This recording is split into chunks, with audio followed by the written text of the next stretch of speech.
Masa lalumu bukanlah masa depanmu. Banyak orang tidak bisa atau tidak berani menjalani masa depannya bersama dengan Tuhan karena hidupnya dikuasai oleh masa lalunya. Bisa dibayangkan jika Paulus dikuasai atau dikendalikan oleh masa lalunya yang begitu jahat, porak-poranda, menganiaya orang-orang percaya, apa jadinya?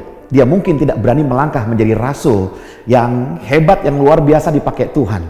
Namun dia tidak dikuasai oleh masa lalunya. Sama seperti halnya kita lihat seorang tokoh Alkitab bernama Musa. Musa yang sejak dari kecil dibesarkan di keluarga Mesir, dan hari itu sebenarnya di usia 40 tahun Musa sudah tahu bahwa dia ada sebuah panggilan untuk dia bisa dipakai Tuhan membebaskan orang Israel dari Mesir. Tapi apa yang terjadi? Dia mengalami situasi yang mana membuat dia trauma atau takut, bahkan tidak percaya kalau Tuhan bisa memakai dia. Kita bisa lihat dalam Kisah Rasul pasal ke-7 ya. Nah, teman-teman, Bapak Ibu Saudara bisa baca dari ayat 23, kita lihat di situ bahwa dia menyelamatkan seorang Yahudi yang sedang berkelahi dengan seorang Mesir dan membunuh orang Mesir tersebut.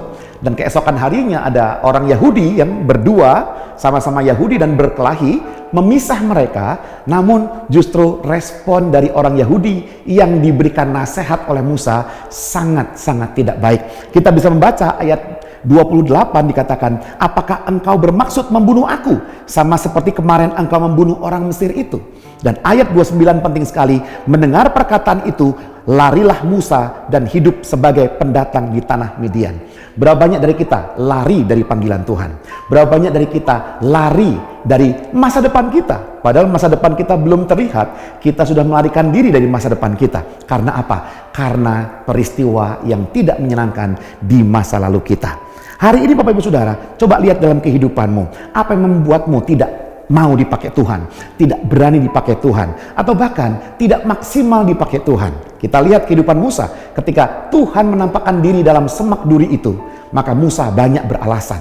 Sekali, dua kali, tiga kali, empat kali, sampai Musa berkata, ah Tuhan, kiranya utus orang lain saja, jangan aku. Jika Bapak Ibu Saudara hari ini seperti Musa, membiarkan, mengizinkan masa lalu menjadi beban hidupmu, peristiwa-peristiwa yang tidak baik itu membuat engkau takut melangkah, maka firman Tuhan ini bagi Bapak Ibu Saudara semuanya, Tuhan punya rencana dahsyat dalam kehidupan kita. Tuhan memanggil dan memakai kita untuk sebagai alatnya. Maka jangan jadikan masa lalu itu penghambat, tapi pembelajaran untuk kita tetap mempercayakan hidup kita kepada Tuhan.